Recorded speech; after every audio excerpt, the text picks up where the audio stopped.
SSC CGL strategy for repeaters for beginners, जो लोग पहले से तैयारी करते आ रहे हैं या जो लोग अभी बिल्कुल बिगिनर्स हैं जिनको कुछ भी नहीं पता, सभी एस्पिरेंट्स के लिए ये वीडियो बहुत ज्यादा इंपॉर्टेंट है। इस वीडियो में हर छोटे छोटे पॉइंट को कवर किया गया, हर छोटी चीज को ध्यान में रखते हुए स्ट्रेटजी आप लोगों के लिए बनाई गई है। चाहे आप कंप्लीट एस्पिरेंट हैं, यानी कि आप सिर्फ और सिर्फ सीजीएल की ही तैयारी कर रहे हैं, आप और कुछ नहीं करते, चाहे आप अभी कहीं जॉब कर रहे हैं और जॉब के साथ साथ सीजीएल की तैयारी कर रहे हैं, या आप कॉलेज स्टूडेंट्स हैं, आप कॉलेज में सीजीएल की तैयारी कर रहे हैं, सभी एस्पेक्ट्स को ध्यान में रखा है, हर तरीके के एस्पिरेंट को ध्यान में रखा है। इस वीडियो को पूरा देख लेना पेशेंस के साथ, थोड़ी सी लंबी वीडियो होगी क्योंकि एक एक चीज को एक एक पॉइंट को डिटेल में डिस्कस करा, अच्छे से एक्सप्लेनेशन करी गई है, इसलिए थोड़ी सी बड़ी वीडियो होने वाली है, लेकिन आपके सारे डाउट्स क्लियर हो जाएंगे। ये जीरो टू हीरो स्ट्रेटजी है। जैसे मेरी एसएससी सीजीएल क्या है वीडियो आप लोगों ने देखी होगी, जिसमें मैंने बिल्कुल जीरो टू हीरो एक एक चीज बताई थी कि आपको कुछ भी नहीं पता। ऐसे ही मैं आज मानकर चल रहा हूं कि आपको कुछ भी नहीं पता सीजीएल की प्रिपरेशन के बारे में। आप चाहे रिपीटर्स हैं फिर भी देखो, हो सकता है बहुत सारी चीज आपको देखने को मिले, आपको समझने को मिले। तो मैंने ये ध्यान में रखा है कि आपको कुछ भी नहीं आता और मैंने बिल्कुल बेसिक से एक एक चीज समझाने की कोशिश करी है। और जैसे मैंने बताया, अगर आपने ऐसे सीजीएल की प्रिपरेशन कर ली तो आपकी सिलेक्शन होने के चांसेस बहुत ज्यादा बढ़ जाएंगे। मैंने एक एक चीज को ध्यान में रखा है। चाहे आप सीजीएल 25 को टारगेट कर रहे हैं, चाहे 26 को कर रहे हैं, चाहे 27 को कर रहे हैं, आने वाले फ्यूचर में सीजीएल किसी भी सीजीएल को अगर आप टारगेट कर रहे हैं, तो इस वीडियो को अगर आपने देख लिया तो ये वीडियो आपके लिए बहुत ज्यादा यूजफुल होगी। इंटरनेट पर आपको सीजीएल की स्ट्रेटजी की वीडियोस तो बहुत मिल जाएंगी, बट ये मैं दावे के साथ कह सकता हूं कि ऐसी वीडियो आपने आज तक कभी नहीं देखी होगी। आपको एक एक चीज ऐसे समझा दूंगा ना, आप खुद वीडियो के बाद कहोगे कि यार मजा आ गया वीडियो देख के।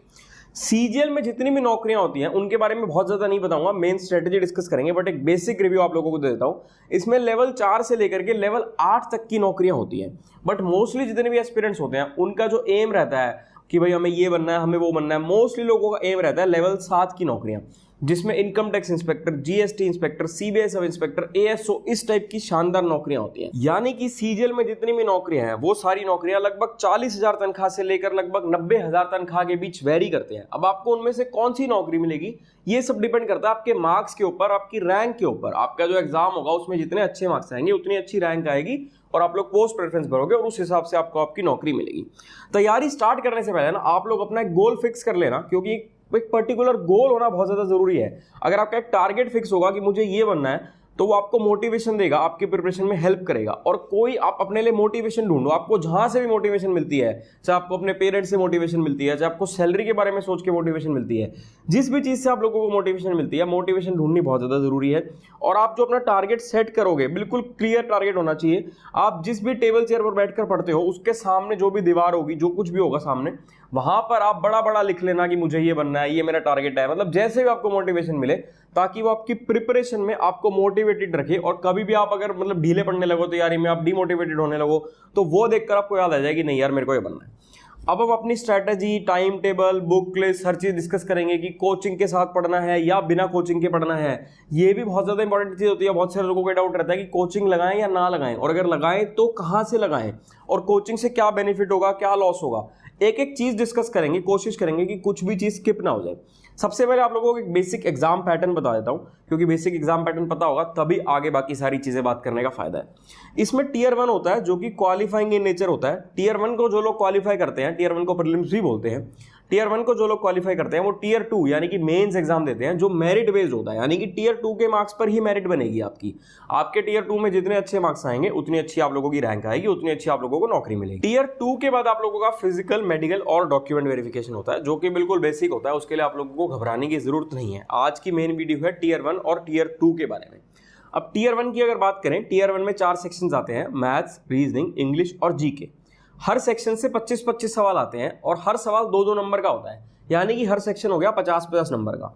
टोटल पेपर में 100 सवाल आते हैं और टोटल पेपर 200 नंबर का होता है। इसमें नेगेटिव मार्किंग भी होती है।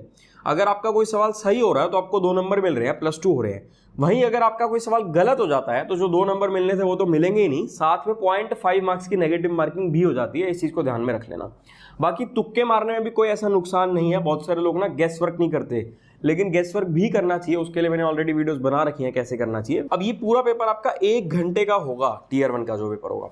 टीयर 1 को जो लोग क्वालिफाई करेंगे वो लोग टीयर 2 दे पाएंगे। अब टीयर 1 क्वालिफाइंग इन नेचर है, तो इसका ये मतलब नहीं है कि आप लोग बिल्कुल लाइटली ले लो। आपको टीयर 1 की तैयारी भी इस हिसाब से करनी है कि वो मेरिट बेस्ड ही है, क्योंकि देखो जो चीजें टीयर 1 में आ रही हैं कुल मिलाकर वही चीजें ही टीयर 2 में आएंगी। कोई बहुत ज्यादा डिफरेंस नहीं होने वाला है।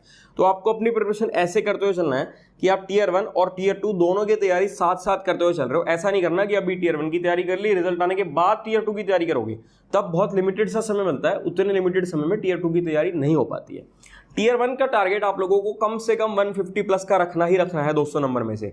अब बहुत सारे लोगों को जो बिल्कुल बिगिनर्स हैं, जो बिल्कुल नए हैं, जो वीडियो को इस टाइप की वीडियोस पहली बार देख रहे हैं, उनको हो सकता है लग रहा हो कि 150 नंबर तो बहुत ज्यादा है 200 में से कॉम्पिटिटिव एग्जाम्स में। भाई बिल्कुल भी ज्यादा नहीं है, इजीली अचीवेबल है। जो मेरा एसएससी सीजीएल का फर्स्ट अटेम्प्ट था, जो मैंने सीजीएल का पहला अटेम्प्ट दिया था, उसमें मेरे टीयर 1 यानी कि प्रीलिम्स में 200 में से 189 प्लस मार्क्स थे नॉर्मलाइज स्कोर। तो 150 नंबर लाना कोई बड़ी बात नहीं है। 150 का ब्रेकअप भी अगर मैं आपको बता दूं, वैसे तो देखो सबके ऊपर है, किसी की हो सकता है मैथ्स बहुत ज्यादा अच्छी हो, किसी की हो सकता है इंग्लिश बहुत ज्यादा अच्छी हो, बट एक अगर मैं जनरल सिनेरियो लेकर चलूं तो मेरे हिसाब से रीजनिंग में और मैथ्स में 45 नंबर अगर आप लोगों के आ जाते हैं, और इंग्लिश में 40 नंबर आप लोगों के आ जाते हैं, और जीके में 20 नंबर अगर आप लोगों के आ जाते हैं, तो हो गए 150 नंबर। और ये बिल्कुल प्रैक्टिकल अप्रोच और प्रैक्टिकल जो ईजी वे है मार्क्स लाने का, वो मैंने आप लोगों को बताया है। बाकी तो आगे वीडियो देखते चलो, सारी चीजें डिस्कस होती चलेंगी। टीयर 1 के बाद हम लोग टीयर 2 की बात कर लेते हैं। जो लोग टीयर 1 को क्वालिफाई कर लेंगे वो लोग टीयर 2 दे पाएंगे, जो मेरिट बेस्ड है। टीयर 2 डिस्कस करने से पहले बहुत सारे एस्पिरेंट्स मुझसे पूछते हैं कि एसएससी की तैयारी कहां से करनी चाहिए। तो आप एसएससी सीजीएल या एसएससी सीएचएसएल या इस टाइप के किसी भी एग्जाम की प्रिपरेशन कर रहे हैं तो आपके लिए प्रीवियस ईयर क्वेश्चन सबसे ज्यादा इंपॉर्टेंट हो जाते हैं। ये फिजिक्स वाला की एसएससी गेम चेंजर बुक है। जैसे ये मैथ्स की किताब है, ऐसे चारों सेक्शंस की किताब आती है, मैथ्स की, रीजनिंग की, इंग्लिश की, जीके की। आपको लिंक डिस्क्रिप्शन में दे दूंगा। इसमें आपको इंपॉर्टेंट प्रीवियस ईयर क्वेश्चंस मिल जाएंगे। ये चैप्टर वाइज और टॉपिक वाइज किताब है। इसमें एक एक चीज डिटेल्ड एक्सप्लेनेशन क्या दी गई है और ट्रिक्स के साथ समझाई गई है। क्योंकि देखो एसएससी सारा खेल ही है ट्रिक्स का, समय बचाना है, एक्यूरेसी बढ़ानी है और प्रीवियस ईयर क्वेश्चंस पर फोकस करना है। जैसे मैथ्स की किताब है, ऐसी रीजनिंग की किताब है, इंग्लिश की किताब है, जीके की किताब है, चारों सेक्शंस की किताब है। इनमें आपको साथ में फ्री ऑनलाइन मॉक टेस्ट भी मिल जाएंगे। ये एग्जाम वाइज होंगे, टोटल 25 ऑनलाइन मॉक टेस्ट हैं। इसमें आपको क्यूआर कोड मिलेगा, जब आप बुक को खोलोगे तो आपको क्यूआर कोड मिलेगा। उस क्यूआर कोड को जब आप स्कैन कर लोगे तो क्यूआर कोड को स्कैन करके आप ये फ्री मॉक टेस्ट दे सकते हो। ये बुक्स आपकी प्रिपरेशन में काफी यूजफुल रहेंगी, क्योंकि देखो एसएससी में हमेशा मैं ये बताता हूं कि प्रीवियस ईयर क्वेश्चंस ही सबसे ज्यादा इंपॉर्टेंट है। और ये प्रीवियस ईयर क्वेश्चंस के लिए पीडब्ल्यू की जो गेम चेंजर बुक्स हैं, ये आपके प्रिपरेशन को काफी बूस्ट कर देंगे और आपकी प्रिपरेशन में बहुत ज्यादा हेल्प करेंगी। लिंक आपको डिस्क्रिप्शन में मिल जाएंगे। अब हम टीयर 2 पर चलते हैं और हम टीयर 2 की बात कर लेते हैं। टीयर 2 में भी ये चारों सेक्शंस ही आएंगे, मैथ्स, इंग्लिश, रीजनिंग और जीके। यानी कि जो सेक्शंस आपके टीयर 1 में आ रहे थे वही सेम सारे सेक्शंस आपके टीयर 2 में भी आ रहे हैं। फर्क क्या है वो हम डिस्कस कर लेते हैं। सबसे पहले तो मार्क्स का डिफरेंस है, वेटेज का डिफरेंस है। टीयर 2 को अलग अलग सेशंस में डिवाइड किया जाता है। इसमें आपका मैथ्स और रीजनिंग सेशन 1 में होता है, इंग्लिश और जीके सेशन 2 में होता है। दोनों सेशन 1-1 घंटे के होते हैं। मैथ्स से भी 30 सवाल आते हैं, रीजनिंग से भी 30 सवाल आते हैं। हर सवाल 3 नंबर का है, यानी कि 90 नंबर की मैथ्स हो गई और 90 नंबर की रीजनिंग हो गई। मैथ्स और रीजनिंग करने के लिए टोटल आपको 1 घंटा मिलेगा। इसके बाद जो आपका सेशन 2 है, इसमें इंग्लिश और जीके आता है। इंग्लिश से 45 सवाल आते हैं, जीके से 25 सवाल आते हैं, यानी कि 135 नंबर की इंग्लिश हो गई, 75 नंबर की जीके हो गई। इंग्लिश और जीके करने के लिए भी आपको टोटल 1 घंटा मिलेगा। यानी कि टोटल अगर चारों सेक्शंस की बात कर ले तो टोटल चारों सेक्शंस 2 घंटे के होंगे। टोटल 130 सवाल होंगे और टोटल 390 नंबर का पेपर होगा, क्योंकि हर सवाल 3 नंबर का है। 130 सवाल है, 390 नंबर का पेपर है। नेगेटिव मार्किंग भी है, 1 नंबर की नेगेटिव मार्किंग है। यानी कि कोई भी सवाल अगर सही होता है तो +3 मार्क्स आपको मिलते हैं, बट वहीं कोई सवाल अगर गलत हो जाता है तो जो +3 मिलने थे वो तो मिलेंगे ही नहीं, साथ में 1 नंबर की नेगेटिव मार्किंग और हो जाएगी। इस सब के बाद आपका कंप्यूटर टेस्ट और टाइपिंग टेस्ट भी होता है, जो कि क्वालिफाइंग रहता है, वो मेरिट में नहीं जुड़ता। मेरिट में चारों सेक्शंस जुड़ते हैं, मैथ्स, रीजनिंग, इंग्लिश और जीके। कंप्यूटर और टाइपिंग ये दोनों 15-15 मिनट के होते हैं। कंप्यूटर में 20 सवाल आते हैं, हर सवाल 3 नंबर का, यानी कि 60 नंबर का कंप्यूटर है, और टाइपिंग वो 15 मिनट की है, और साथ में टाइपिंग भी 15 मिनट की है, जो कि क्वालिफाइंग है। तो मेरिट बन रही है चारों सेक्शन से, मैथ्स से, रीजनिंग से, इंग्लिश से और जीके से। तो ये चारों सेक्शंस हमारे लिए इंपॉर्टेंट है। हमें जो टीयर 1 और टीयर 2 की प्रिपरेशन करनी है वो इस हिसाब से करनी है कि दोनों की प्रिपरेशन साथ में होती चले।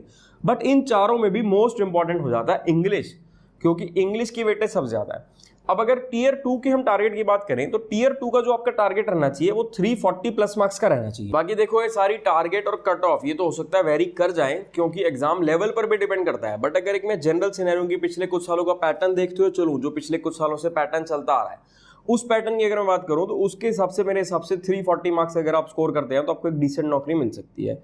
अब वो 340 मार्क्स की भी अगर मैं आपको डिवाइड करूंगी कैसे कैसे सेक्शन वाइज आपको करना है, देखो मैथ्स और रीजनिंग में 90 में से 85 नंबर लाना ईजी है। आप 90 में से 85 नंबर मैथ्स और रीजनिंग में ला सकते हो अगर आपकी तैयारी ठीक है तो। इंग्लिश में 130 नंबर ला सकते हो अगर आपकी तैयारी ठीक है तो, क्योंकि इंग्लिश बहुत ज्यादा स्कोरिंग होती है और बहुत ज्यादा ईजी होती है। और जीके में आप लोग 40 नंबर ला सकते हो। तो अगर हम इस टाइप से ब्रेकअप करते हुए चलें, देखो टारगेट अपने दिमाग में एम, टारगेट्स, गोल सब कुछ क्लियर रखना जरूरी है, तभी आप लोग वहां तक पहुंच पाओगे। तो इस हिसाब से अगर हम करें तो 340 नंबर बन जाते हैं। और अगर आप और अच्छे से अपनी प्रिपरेशन करेंगे, प्रिपरेशन को बूस्ट करते हुए चलेंगे, तो हो सकता है और ज्यादा भी स्कोर कर पाए। अब हम अपने सेक्शन वाइज स्ट्रेटेजी डिस्कस करेंगे, मैथ्स, रीजनिंग, इंग्लिश, जी के सारे सेक्शंस की, और वो स्ट्रेटेजी भी अलग अलग डिस्कस करेंगे। अगर आप बिल्कुल फ्रेशर्स हैं, आप बिल्कुल नए एस्पिरेंट हैं, बिगिनर्स हैं, तो आपको तैयारी कैसे करनी है। अगर आप जॉब कर रहे हैं तो आपको तैयारी कैसे करनी है। अगर आप कॉलेज गोइंग हैं तो आपको तैयारी कैसे करनी है। बट उससे पहले मैं आप लोगों को टाइम टेबल के बारे में बता देता हूँ कि आपको अपना टाइम टेबल किस हिसाब से बनाना है। सबसे पहले तो अपने माइंड में ये चीज क्लियर रखो कि टाइम टेबल बहुत ज्यादा रिजिड नहीं बनाना, किसी टॉपर को देखकर या किसी की बात सुनकर टाइम टेबल नहीं बनाना। टाइम टेबल फ्लेक्सिबल बनाना है, आपको अपने हिसाब से बनाना है, आपको कब समय मिल रहा है। अब कुछ लोग हो सकता है जो सुबह उठकर पढ़ना पसंद करें, वहीं कुछ लोग हो सकता है जो रात को लेट नाइट पढ़ना पसंद करें। जैसे मैं पर्सनली तो रात को लेट नाइट पढ़ना पसंद करता था, बट बहुत सारे लोग सुबह अर्ली मॉर्निंग उठकर पढ़ना पसंद करते हैं। तो ये चीजें आपके ऊपर डिपेंड करती हैं। आपको अपने हिसाब से फ्लेक्सिबल रहना है कि आपको अपने किस समय पर पढ़ना है। अब अगर घंटों की बात करें, अगर आप सिर्फ और सिर्फ एग्जाम प्रिपरेशन कर रहे हैं, कोई जॉब नहीं कर रहे, कॉलेज भी कंप्लीट हो चुका है और सिर्फ सरकारी नौकरी की तैयारी ही कर रहे हैं, तो मेरे हिसाब से आप लोग दिन के 8 से 10 घंटे दे सकते हो अपनी तैयारी में। आप ये सोच लो कि आप एक जॉब कर रहे हो, कोई इंसान अगर जॉब करता है तो जॉब में भी 8 से 10 घंटे देता है, ट्रैवलिंग टाइम भी होता है आने जाने का, तो टोटल 8 से 10 घंटे हो ही जाते हैं। तो अगर आप सिर्फ अपनी तैयारी कर रहे हो तो 8 से 10 घंटे मानकर चलो। वहीं अगर आप कॉलेज गोइंग हो, यानी कि आप किसी कॉलेज में पढ़ रहे हैं और आप अभी से अपनी प्रिपरेशन स्टार्ट करना चाहते हैं, मान लेते हैं आप फर्स्ट ईयर में हैं और आप अभी से अपनी प्रिपरेशन स्टार्ट करना चाहते हैं, तो आप डेली के 2.5 घंटे इजीली दे सकते हो अपनी प्रिपरेशन को। अब इन 8 से 10 घंटे को डिवाइड कैसे करना है, आगे कॉलेज गोइंग और जॉब वालों की बात करेंगे, पहले सिर्फ जो प्रिपरेशन कर रहे हैं उनके बारे में बता देता हूँ। मेरे हिसाब से मैथ्स और इंग्लिश दोनों को आप लोग 2.5 घंटा दो। 2.5 घंटा आप लोग मैथ्स को दो, 2.5 घंटा आप लोग इंग्लिश को दो। रीजनिंग और जीके दोनों को मिलाकर टोटल आप लोग 1.5 घंटा दे दो। ऐसे कर लो, या तो कि मतलब दोनों चीजें पढ़ लो एक ही दिन, या ऑल्टरनेट डेज रख लो, एक दिन सिर्फ रीजनिंग पढ़ लो, एक दिन सिर्फ जीके पढ़ लो। ऑल्टरनेट डेज मेरे हिसाब से बेटर रहेगा। 1 घंटा आप लोगों को मॉक टेस्ट को देना है, मॉक टेस्ट को भी डिस्कस करेंगे, हर चीज डिस्कस कर लेंगे। मतलब अभी बहुत सारी चीजें बता रहा हूं, लेकिन जब वीडियो एंड होती जाएगी, जैसे जैसे वीडियो आगे चलती जाएगी, एक एक चीज डिटेल में आती जाएगी। आप ये मत सोचो कि मॉक टेस्ट तो मैंने अभी बता दिया, बट ये नहीं बताया कब लगाएं, कितने लगाएं, कहां से लगाएं। वीडियो देखते चलो, सब बताता चलूंगा। 1 घंटा मॉक टेस्ट को दे दिया, आधा घंटा मॉक टेस्ट के एनालिसिस को दे दिया। एनालिसिस यानी कि जो आपने मॉक टेस्ट दिया है उसमें चेक करना है कि कहाँ गलतियां हुई हैं, क्या चीजें और इंप्रूवमेंट का स्कोप है, कहां पर क्या आपके वीकनेसेस हैं, क्या आपको ठीक करना है। ये टोटल आप लोगों को जाते हैं 8 घंटे। अब जैसे कि मैंने बताया 8 से 10 घंटे पढ़ो, तो 8 घंटे तो पढ़ो ही पढ़ो, बट अगर इसको आप 10 घंटे में कन्वर्ट कर पाओ तो जो आप अपना समय बढ़ाओगे वो अपने हिसाब से सेक्शन वाइज बढ़ा देना। मान लो आप 10 घंटे कर रहे हो तो आप 1-1 घंटा मैथ्स और इंग्लिश में बढ़ा दो। 1 घंटा मैथ्स में बढ़ा दिया, 1 घंटा इंग्लिश में बढ़ा दिया। मान लो कुछ लोग कहेंगे मैं और ज्यादा पढ़ूंगा, 11 घंटे पढ़ूंगा, 12 घंटे पढ़ूंगा, तो फिर जीके और रीजनिंग में समय बढ़ा देना। बाकी 8 से 10 घंटे मोर देन सफिशिएंट है। अगर आप लोग 8 से 10 घंटे सीरियस स्टडी कर लेते हैं, जिस हिसाब से मैं बता रहा हूँ ऐसे पढ़ लेते हैं, तो 6 से 8 महीने में आपकी प्रिपरेशन बहुत शानदार, बहुत सॉलिड हो जाएगी। और 6 से 8 महीने में मतलब बिल्कुल पीक पर पहुंच जाएगी आपकी प्रिपरेशन। और जो प्रिपरेशन करनी है ना, वो भी ये सोच कर नहीं करनी कि यार ये तो फर्स्ट अटेम्प्ट है, सेकंड में क्लियर कर लेंगे, थर्ड में कर लेंगे। नहीं, आपको ये सोचना है कि यही मेरा फर्स्ट एंड लास्ट अटेम्प्ट है, मुझे इसी अटेम्प्ट में नौकरी चाहिए। जितना ज्यादा एफर्ट और जितनी स्ट्रेंथ फर्स्ट अटेम्प्ट में हो पाएगी ना, वो किसी और अटेम्प्ट में हो ही नहीं सकती। अगर आप एक सीरियस एस्पिरेंट हैं तो पहली बारी में जो आप लोग ताकत लगा पाओगे, जो आप लोग प्रिपरेशन कर पाओगे, वो लोग आप आगे किसी और अटेम्प्ट में नहीं कर पाओगे। अब अगर आप कॉलेज गोइंग स्टूडेंट्स हैं और आप कॉलेज के साथ साथ सीजीएल की प्रिपरेशन स्टार्ट करना चाह रहे हैं, तो कॉलेज में आप लोग 2.5 घंटे तो दे ही सकते हो दिन के। भाई हम लोग भी कॉलेज से पढ़े हैं, हमें पता है कि कॉलेज की पढ़ाई के साथ साथ कॉलेज में एंजॉय भी करना, घूमना भी, पढ़ना भी, उस सब के साथ साथ इजीली दिन के 2.5 घंटे दे सकते हो आप, कोई दिक्कत वाली बात नहीं है। तो अगर आप दिन के 2.5 घंटे दे देते हो, आपके 3 से 4 साल कॉलेज हैं, तो 3 से 4 साल में आपकी इस लेवल की तैयारी हो जाएगी ना कि कॉलेज से बाहर निकलते ही आपको सीजीएल क्रैक करने से कोई नहीं रोक पाएगा। खेल खेल में, मजाक मजाक में तैयारी हो जाएगी, पता भी नहीं चलेगा कब तैयारी करी, और ऐसी शानदार तैयारी हो जाएगी और कॉलेज खत्म होती सीजीएल का अटेम्प्ट देके आप शानदार सरकारी नौकरी ले पाओगे। बट कंसिस्टेंसी रखनी है, यूं नहीं है कि 2 दिन पढ़ लिए 10 दिन छोड़ दिया। डेली पढ़ो। जब आपके कॉलेज के एग्जाम डेज होंगे कुछ दिन, उस समय पर ब्रेक लेना चाहो ब्रेक ले सकते हो, बट जब कॉलेज एग्जाम डेज नहीं चल रहे, कॉलेज एग्जाम तो 6 महीने में एक बार ही तो होंगे ना, उन दिनों को छोड़कर बाकी के समय आपको डेली पढ़ना है। आपको कोई मतलब ऐसा नहीं करना कि आज पढ़ लिया और 10 दिन छोड़ दिया। अब पढ़ना कैसे है, दिन के जो 2.5 घंटे मैं आपको बता रहा हूँ, बढ़ाना चाहो तो 2.5 के 3 कर लो, 4 कर लो, आपकी मर्जी है, बाकी 2.5 घंटे सफिशिएंट है। ऐसे कर लो, ऑल्टरनेट डेज रख लो, एक दिन मैथ्स और रीजनिंग पढ़ लो, एक दिन इंग्लिश और जीके पढ़ लो। इनिशियली अभी मॉक टेस्ट मत लगाना, मॉक टेस्ट आगे कब लगाने मैं बताऊंगा। अब अगर आप जॉब कर रहे हैं, किसी नौकरी के साथ साथ प्रिपरेशन कर रहे हैं, तो देखो ये सब आपके ऊपर डिपेंड करेगा। आपको पता होगा कि आपकी जॉब में आप कितना समय स्पेयर कर पाओगे। कुछ लोग ऐसे होंगे जो हो सकता है दिन के 3 घंटे स्पेयर कर पाए, कोई ऐसा होगा जो दिन के 5 घंटे स्पेयर कर लेगा। तो आपको मैनेज करना है कि आप कितने समय स्पेयर कर पा रहे हैं। बट एटलीस्ट मुझे लगता है कि 2.5 से 3 घंटे तो आप स्पेयर कर ही लोगे जॉब के साथ साथ भी। बट उस केस में क्या करना होगा, देखो अगर आप ओनली प्रिपरेशन कर रहे हो या आप कॉलेज गोइंग स्टूडेंट्स हो, तो जब आप लोग बुक्स की प्रैक्टिस करोगे, वो आगे स्ट्रेटेजी में बताऊंगा, तो आपको एक एक सवाल प्रैक्टिस करना होगा। बट यही अगर आप नौकरी के साथ साथ कर रहे हो, तो आप सारे सवाल ना करके आप ऑल्टरनेट सवाल करते चलो, कुछ सवाल स्किप करते चलो प्रैक्टिस करते हुए, या हर टाइप के कुछ सवाल कर लो। एक टाइप में मान लो 50 सवाल हैं, तो उस टाइप के 20 सवाल कर लिया आपने प्रैक्टिस, क्योंकि आप नौकरी के साथ साथ उस लेवल पर पहुंचना चाह रहे हो जिस लेवल पर जो आदमी सिर्फ तैयारी कर रहा है। तो हमें कुछ ना कुछ चेंजेस करने पड़ेंगे, कुछ ना कुछ अपना स्मार्ट वे में तैयारी करनी पड़ेगी उस लेवल तक पहुंचने के लिए। अब हम अपने चारों सेक्शंस की स्ट्रेटेजी को डिटेल में डिस्कस करेंगे, कैसे पढ़ना है, क्या पढ़ना है। चारों सेक्शन इंपॉर्टेंट है, कोई भी वीकनेस नहीं रहनी चाहिए। किसी भी सेक्शन में ऐसा नहीं होना चाहिए कि यार ये सेक्शन मेरा वीक है या ये टॉपिक मेरा वीक है। हमें एक एक सेक्शन को, एक एक टॉपिक को अपनी स्ट्रेंथ बनाना है, क्योंकि किसी भी चेन की स्ट्रेंथ वहीं से पता चलती है जो उसकी सबसे वीक कड़ी होती है। अगर उस वीक कड़ी पे हथौड़ा पड़ गया तो चेन टूट जाएगी। तो ऐसे ही हमें कुछ भी वीकनेस नहीं छोड़नी, हम एक एक चीज को अपनी स्ट्रेंथ में कन्वर्ट कर लेंगे। कोई डिस्ट्रैक्शन नहीं रखनी, जो चीज आपको डिस्ट्रैक्ट करती है उस चीज को हटा दो, उस चीज को अपनी लाइफ से हटा दो। आपको तैयारी करनी है बिल्कुल सीरियस होकर। देखो ये 6 से 8 महीने अगर आप लोग तैयारी कर जाते हो तो आप लोग सीजल क्रैक कर लोगे, आपको एक शानदार सरकारी नौकरी मिल जाएगी। उसके बाद पूरी उम्र पड़ी है, पूरी लाइफ आप लोगों ने एंजॉय करना है। ये सोचो कि ये कुछ समय आप लोगों को ज्यादा एंजॉय नहीं करना, आप लोगों को सिर्फ और सिर्फ पढ़ाई करनी। और ऐसा भी मत करो कि बहुत ज्यादा लोगों को फॉलो करो या बहुत ज्यादा बुक्स को फॉलो करो। लिमिटेड रिसोर्सेज रखो, देखते चलो वीडियो, एक एक चीज बताता चलूंगा। और लिमिटेड लोग रखो जिनको आप लोग फॉलो कर रहे हो, किसी एक को फॉलो कर लो जिसपे आपको ट्रस्ट। अब हम अपनी सेक्शन वाइज स्ट्रेटेजी डिस्कस करते हुए चलते हैं। सबसे पहले हम लोग बात कर लेंगे मैथ्स की, उसके बाद इंग्लिश, रीजनिंग, जीके, सब कुछ हम लोग डिस्कस करेंगे। तो मैथ्स के जो एस्पिरेंट्स है ना, मैंने देखा कि मैथ्स से काफी लोगों को डर लगता है, लेकिन काफी लोगों की मैथ्स बहुत अच्छी भी होती है। आपको नोट्स भी दिखाऊंगा जो मैं अपने नोट्स बनाता था, कैसे बनाता था, क्या बनाता था। तो मैथ्स में या तो कुछ लोग होंगे जो मैथ्स में गुड होंगे, गुड एट मैथ्स, कुछ होंगे जो बैड एट मैथ्स होंगे। हमने दोनों को ही बेस्ट बनाना है, चाहे आप गुड हैं चाहे आप बैड हैं, हमने बेस्ट बनाना है। आप लोगों को डरना नहीं है। जिस तरीके से मैं बता रहा हूँ इस तरीके से आप लोग पढ़ाई करो तो आप लोग बेस्ट एट मैथ्स हो जाओगे, कोई दिक्कत वाली बात नहीं है। किसी भी चीज की प्रिपरेशन करने से पहले सबसे पहले इंपॉर्टेंट होता है आप लोगों को सिलेबस पता होना चाहिए कि आप जो चीज पढ़ने जा रहे हो उसका सिलेबस क्या है। तो आपको स्क्रीन पर जो चैप्टर्स दिख रहे हैं ये मैथ्स के मेजर चैप्टर्स हैं। इससे बाहर मैथ्स का कोई ऐसा बड़ा चैप्टर नहीं है। बाकी इन्हीं चैप्टर्स को डिवाइड करके, ब्रेक करके कोई और चैप्टर बनाना चाहो तो बना सकते हो। कोशिश करनी है कि इसी सीक्वेंस में ही मैथ्स को पढ़ना है जिस सीक्वेंस में मैंने बताया। अब बात आती है कि क्या कोचिंग लगाएं या सेल्फ स्टडी करें, और अगर कोचिंग लगाएं तो कहां से लगाएं। देखो ये कंप्लीटली आपका डिसीजन है कि आपको सेल्फ स्टडी करनी है या कोचिंग लगानी है। अगर आप लोग मैथ्स में ज्यादा वीक हैं तो बेटर रहेगा कि आप लोग कोचिंग लगा लें। अगर मैथ्स में बहुत ज्यादा अच्छे हैं तो चाहे कोचिंग ना लगाएं, बट फिर भी अगर कोचिंग लगा लेंगे तो कोई नुकसान नहीं है। लेकिन नुकसान कब नहीं है उसकी भी कुछ कंडीशंस है, वो आपको बता देता हूं कि उसकी क्या कंडीशंस है।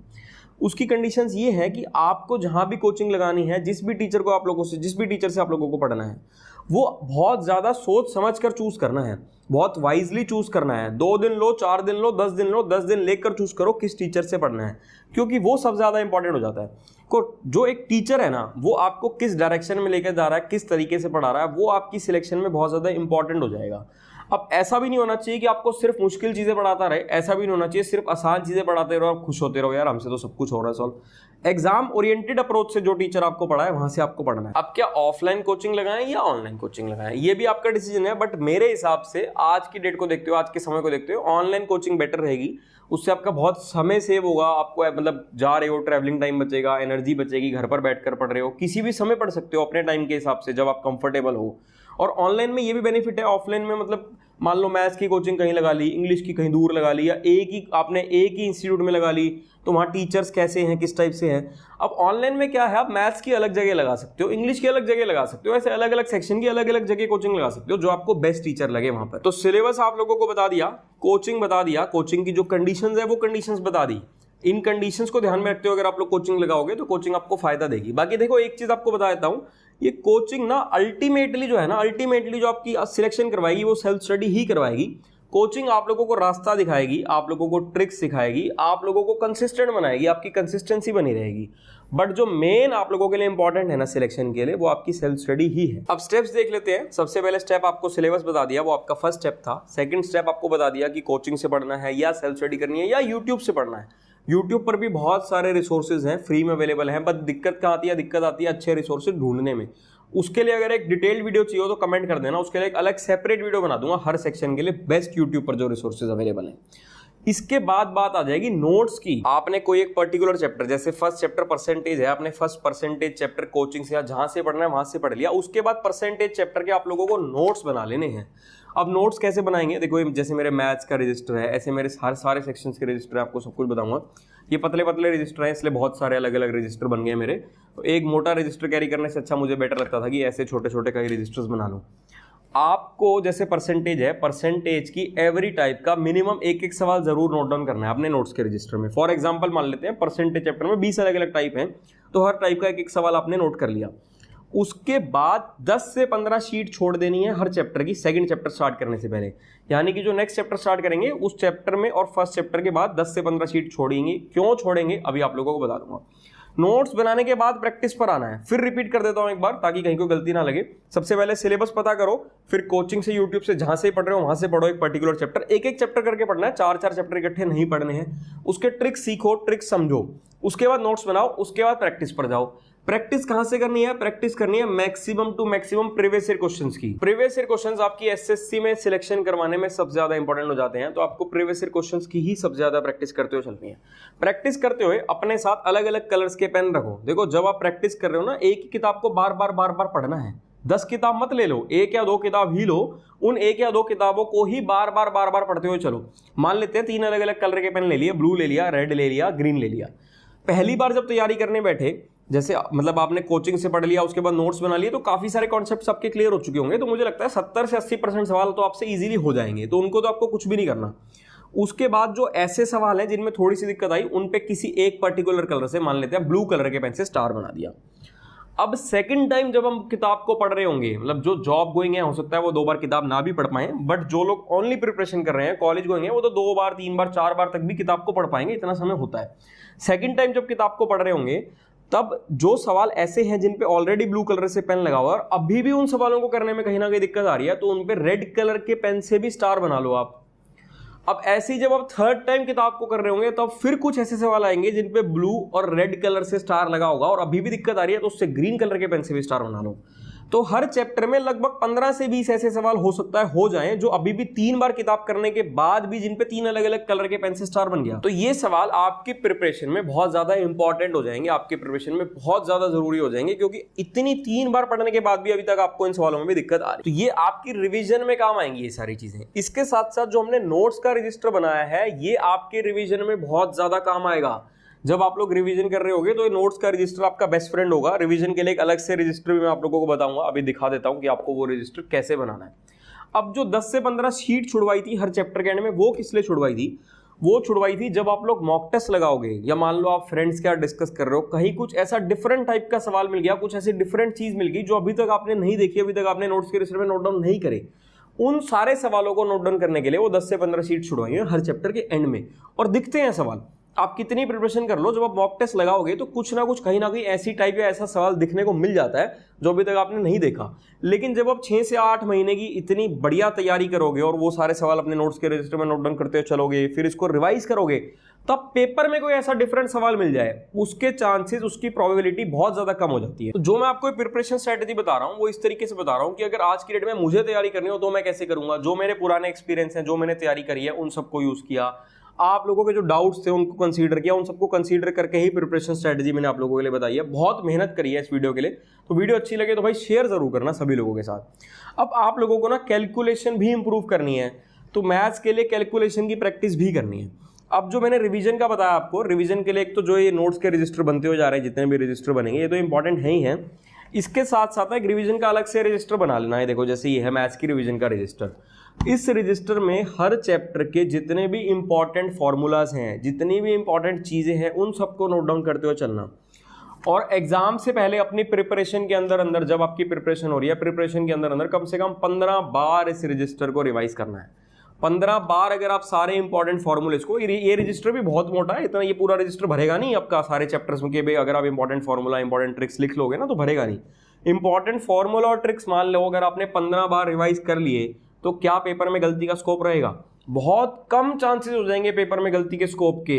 आपकी प्रिपरेशन इतनी बढ़िया होती जाएगी इस तरीके से। अब जो रिवीजन भी करनी है ना, रिवीजन भी आपको डेली भी करनी है और वीकली भी करनी है। यानी कि रात को डेली रिवाइज कर लो जो पूरे दिन में पढ़ा। रात को आप लोगों के सिर्फ और सिर्फ 15 मिनट ही लगेंगे, उन 15 मिनट में आप कंप्लीट रिवाइज कर लोगे जो आपने पूरे दिन में पढ़ा। और ऐसे ही वीकली आधा दिन रख लो, संडे का आधा दिन रख लो या सैटरडे का, या जो भी दिन आप रखना चाहो, उसमें आप लोगों ने जो पूरे हफ्ते पढ़ा वो आप लोगों को रिवाइज करना है। क्योंकि रिवीजन बहुत ज्यादा इंपॉर्टेंट होती है। ये एक टॉपर में और एक एवरेज स्टूडेंट में डिफरेंस क्रिएट करती है। आप जब प्रिपरेशन करोगे तो आपको अपने आप ये चीजें समझ में आएंगी। मॉक टेस्ट के बारे में आगे बात करेंगे, उससे पहले हम लोग अपने इंग्लिश के बारे में बात कर लेते हैं, जो हमारा सेकंड सेक्शन है। इंग्लिश मेरे हिसाब से सबसे ज्यादा इंपॉर्टेंट है आज की डेट में, क्योंकि सबसे ईजी है, सबसे स्कोरिंग है, बट सिली मिस्टेक्स हो जाती हैं, और सबसे इंपॉर्टेंट है। 135 नंबर का मेंस में इंग्लिश आ रहा है और 135 में से कोशिश करनी है 130 प्लस नंबर लेकर आए। बट डरो मत, चाहे हिंदी मीडियम से हो चाहे इंग्लिश मीडियम से, कोई फर्क नहीं पड़ता। मेरा खुद का जो सीजीएल का फर्स्ट अटेम्प्ट था, फर्स्ट अटेम्प्ट में मेंस में मेरे इंग्लिश में 190 प्लस मार्क्स थे 200 में से। और वहीं जब मैंने इंग्लिश की प्रिपरेशन स्टार्ट करी थी, मुझे लगता था कि यही मुझे डुबाएगा, यही मुझे बर्बाद करवाएगा, जबकि इसी ने मेरी सिलेक्शन करवाई। इंग्लिश में इतने अच्छे नंबर आए तभी मेरी सिलेक्शन हो पाई। इंग्लिश को 3 अलग अलग पार्ट्स में डिवाइड किया गया होता है, ग्रामर, वोकैबुलरी और रीडिंग कॉम्प्रिहेंशन। सबसे पहले हम लोग ग्रामर की बात कर लेते हैं। आप लोगों को स्क्रीन पर जो चैप्टर्स दिख रहे हैं ये आपके इंपॉर्टेंट चैप्टर्स हैं, इंग्लिश के मेजर चैप्टर्स हैं ग्रामर के। अब कैसे पढ़ना है, क्या पढ़ना है, वो डिस्कस कर लेते हैं। मेन फोकस तो प्रीवियस ईयर क्वेश्चंस पर ही रखना है आप लोगों को, बट उसके साथ साथ कहीं ना कहीं से थ्योरी भी पढ़नी है। अब बात आ जाएगी वही कोचिंग लगाएं या सेल्फ स्टडी करें, ये सब मैंने आपको मैथ्स की स्ट्रेटजी में डिटेल में एक्सप्लेन कर दिया। वही चीज़ें आपकी इंग्लिश के लिए भी एप्लीकेबल है, वही चीज़ें आपकी सारे सेक्शंस के लिए एप्लीकेबल हो जाती हैं। तो कोचिंग लगाना चाहो तो लगाओ, बट अपने हिसाब से वाइजली टीचर को चूज करो और फिर आप लोग कोचिंग लगाओ। अब आप लोगों को ग्रामर कैसे पढ़नी है, सबसे पहले तो चैप्टर्स पता होना चाहिए। चैप्टर्स मैंने आप लोगों को बता दिए हैं। इसके बाद पहले आप लोगों को कहीं से थ्योरी पढ़नी है, उसके बाद आप लोगों को नोट्स का रजिस्टर बनाना है और उसके बाद आप लोगों को प्रैक्टिस करनी है। अब बहुत सारे लोग बोलेंगे कि इंग्लिश में नोट्स का रजिस्टर कौन बनाता है? भाई बनाना है, और बिल्कुल बनाना है। देखो ये जैसे मेरा इंग्लिश का नोट्स का रजिस्टर है, इसको मैंने 2 पार्ट्स में डिवाइड कर रखा था।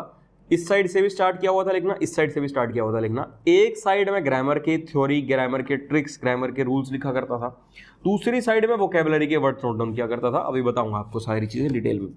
तो नोट्स के रजिस्टर में लापरवाही नहीं करनी। अब थ्योरी कहाँ से पढ़नी है? अगर तो कोचिंग से पढ़ रहे हो या यूट्यूब वीडियो से पढ़ रहे हो तो वहां से कवर हो जाएगा। साथ में कोई किताब लेना चाहो, किताब ले लेना। नीतू सिंह मैडम की किताब आती है, नीतू सिंह वॉल्यूम 1, वो किताब ले सकते हो। जो भी किताब लेना चाहो, कोई भी किताब ले लेना, उस किताब से थ्योरी पढ़ना। उसके बाद प्रीवियस ईयर क्वेश्चंस की प्रैक्टिस करना। Maximum to maximum previous year questions की ही प्रैक्टिस करनी है आप लोगों को। जितने ज्यादा प्रीवियस ईयर क्वेश्चंस की प्रैक्टिस करोगे उतने सिलेक्शन के पास होते जाओगे। और इंग्लिश ना मेन खेल ही प्रैक्टिस का है। आपको चीजें रटनी नहीं है, याद करने की कोशिश नहीं करनी। जितनी ज्यादा प्रैक्टिस करते चलोगे अपने आप आपको चीजें समझ में आती रहेंगी। जब आप पहली बार किताब को पढ़ोगे आपको कुछ समझ में आएगा, दूसरी बार पढ़ोगे कुछ और चीजें समझ में आएंगी कि अच्छा ऐसे होता है, तीसरी बार पढ़ोगे और समझ में आएगा। तो 4 से 5 बार तो पढ़ना ही पढ़ना है, क्योंकि भाई देखो इतना समय है आप लोगों के पास। अगर आप ओनली तैयारी कर रहे हो या कॉलेज में हो, जो जॉब वाले हैं वो एक बार कर लें और उसके बाद रिवीजन कर लें, उनके लिए सफिशिएंट है उतना। बट ओनली प्रिपरेशन और कॉलेज वालों को 4 से 5 बार रिवीजन करनी है, तभी आपकी तैयारी इतनी ज्यादा अच्छी हो पाएगी। देखो आपको टॉपर बनना है, आपको ये नहीं सोचना कि यार कोई भी नौकरी मिल जाए। आपको जो आपका एम है, आपका जो टारगेट है वही चाहिए, और उसमें भी टॉपर बनकर आना है और टॉपर्स की रैंक में आना है, और उसके बाद वो वाली नौकरी चाहिए। अब बात कर लेते हैं वोकैबुलरी की और रीडिंग कॉम्प्रिहेंशन की। ये दोनों चीजें काफी हद तक इंटरकनेक्टेड हैं एक दूसरे से, तो हम दोनों की प्रिपरेशन साथ में करते हुए चल सकते हैं। सबसे पहले तो रीडिंग हैबिट को इंप्रूव करना है आप लोगों को। जितनी ज्यादा रीडिंग हैबिट इंप्रूव करोगे उतनी वोकैबुलरी अच्छी होती जाएगी, उतनी रीडिंग कॉम्प्रिहेंशन अच्छी होती जाएगी। न्यूज़पेपर पढ़ना चाहो न्यूज़पेपर पढ़ लेना, आपकी साथ में जीके भी अच्छी होती जाएगी, करंट अफेयर्स अच्छे होते जाएंगे। और न्यूज़पेपर नहीं पढ़ना चाहो तो न्यूज़ की कोई ऐप डाल लेना अपने फोन में। बात तो एक ही है, वहां भी न्यूज़ पढ़ रहे हो वहां भी न्यूज़ पढ़ रहे हो, जैसे आपको कंफर्टेबल लगे, फिजिबल लगे, वैसे आप लोगों को पढ़ना है। अब वोकैबुलरी के लिए क्या करना है?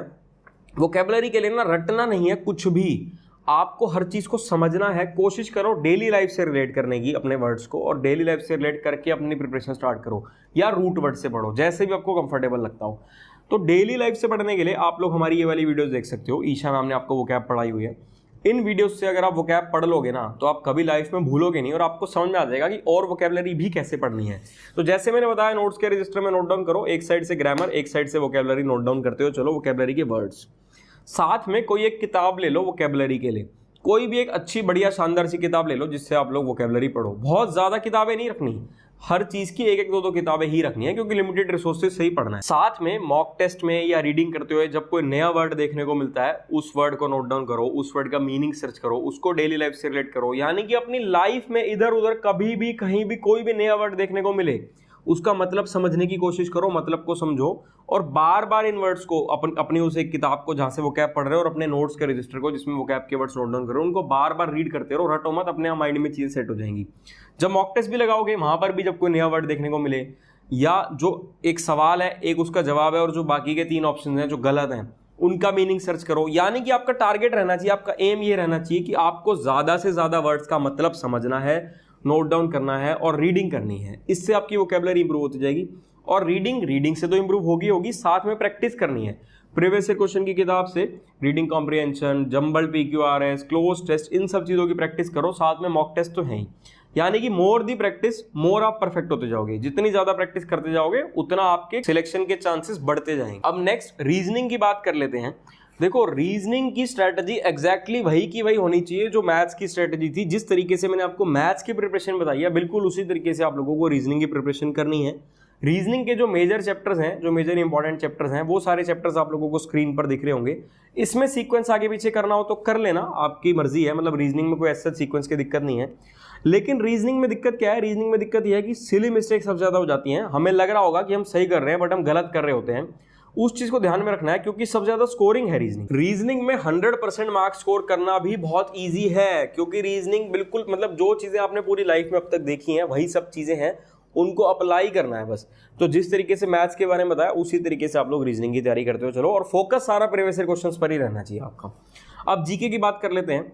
जीके ना आप लोगों के लिए गेम चेंजर बन सकता है। जीके एक ऐसी चीज है जिस पर बहुत सारे एस्पिरेंट्स फोकस नहीं करते हैं, तो आप बाकी के सारे सेक्शंस पर तो फोकस कर ही रहे हैं, साथ में अगर आप लोग जीके पर भी तरीके से फोकस कर लेंगे तो आपके लिए गेम चेंजर बन जाएगा। और देखो, अगर आप 2 नंबर भी फालतू ले आए ना, 2 नंबर में भी हजारों लोग आ जाते हैं।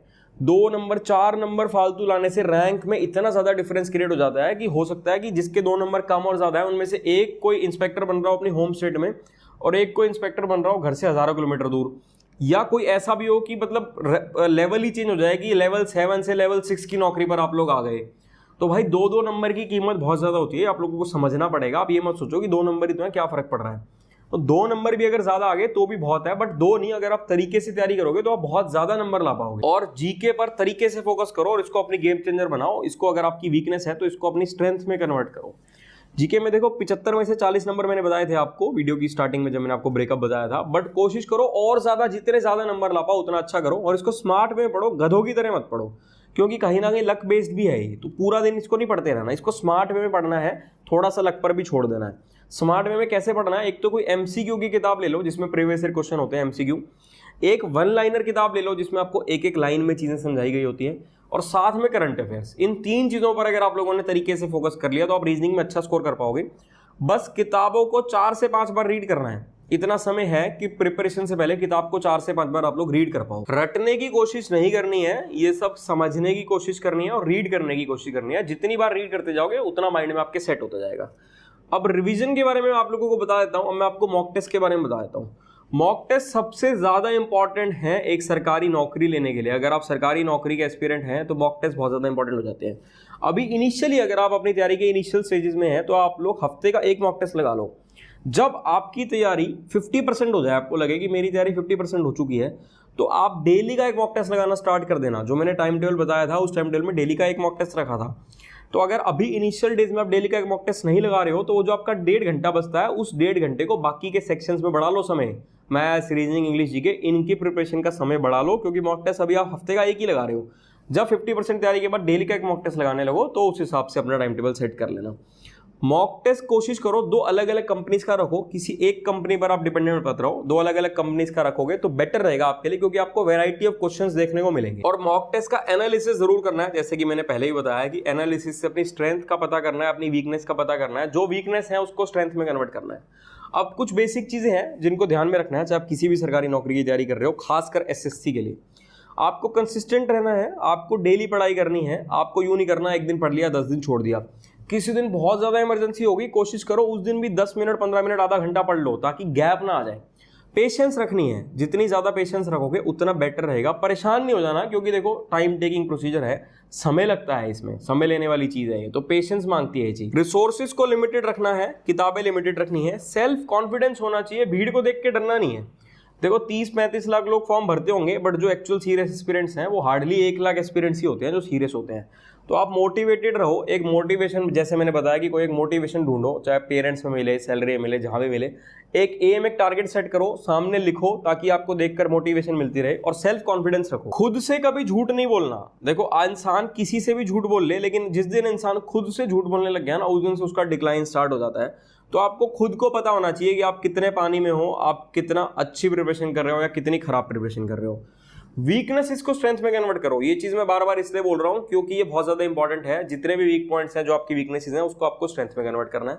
मेरी वीडियो अच्छी लगे तो मैक्सिमम लोगों के साथ वीडियो को शेयर करो, ताकि मैक्सिमम लोगों की हेल्प हो पाए।